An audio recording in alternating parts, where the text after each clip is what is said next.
Katrina was a devastating storm that really ravaged a very poor community. And just like other poor communities, there were a lot of problems that existed in the area prior to Katrina. But what Katrina had the ability to do was to tear off the thin veneer that people had and expose all of those problems and all of the shortcomings that government had played and others had played in forgetting about the area. So what we were, in addition to just destroying all of the homes, it also destroyed a lot of the very fragile infrastructure in terms of business, in terms of neighborhood organizations who were trying to do some good prior to the storm, with very limited success. It really just put immense strains on it. But what we were able to do was simply go into these neighborhoods that were still standing, quickly as possible, gut them out, and then start a rebuilding process. Once that happened, it gave the people who were trying to figure out, should I even, is anything going to happen? All of them the answers that says, yes, you should rebuild.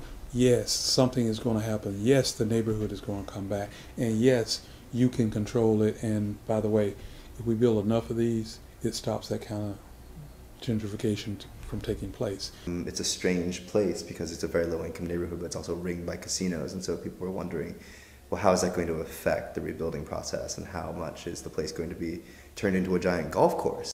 And you have a rebuilding process that seems to, that really threatens to be very casino-oriented, very much like, well, here's a place that, like, once you get rid of all the poor people, maybe you can start building high-rise condos and golf courses, and it'd be like just a nice place to like attract tourism. The issue of regentrification after the storm, people were really afraid that the casinos and the condos were going to come in. And that was actually, if you read a number of the plans, that was the plan. Because you get these people from who knows where saying, well, why are you building? Why are you rebuilding? Because I live here. It's my home. This is where I work, And it's just, I don't know. I've had a lot of negative people after the storm trying to buy my land. I said, for what? What do you need it for? I mean, I had to put signs literally in my yard, not for sale. This is the corner lot. They were trying to buy the whole lot, the whole lot at one time. I was just laughing at them. But, somebody from California wants to come build these big apartment buildings, and I'm like, no, I'm here. Got $1 million, I'll think about it. I don't see cash in hand. You ain't getting nothing from me. But I wouldn't. I mean, that money ain't taking me to all spend, so. There were planning processes that were very top-down. The governor had a process, the city had a process. So that's where like Duane came in and yada yada and the charrettes and they really just paid lip service to the idea of there being community input. This is my opinion. That's the biggest, from what I've ever experienced, is sort of the biggest failure of outsiders coming in and working in a place they're not from. If they don't involve the community, if they're not really doing it that way, it becomes top-down. It becomes a top-down solution, and whether if it's the best thing since sliced bread, like everybody claims their ideas are, or not, it fails. It fails inevitably, and it happens a lot just down the road from here.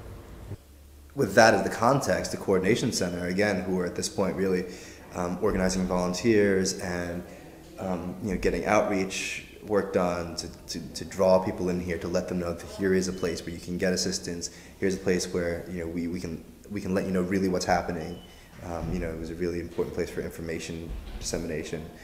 And it was also important where you would come and say, like, I need this and this and this and this. My roof blew off. My house is destroyed. Can you get someone to come look at my house? And again, that's where all that work was happening. Like, this became the nexus between the community at large and all the volunteers and all the service agencies, and eventually, the center's own staff and the center's own programs when it started getting funded.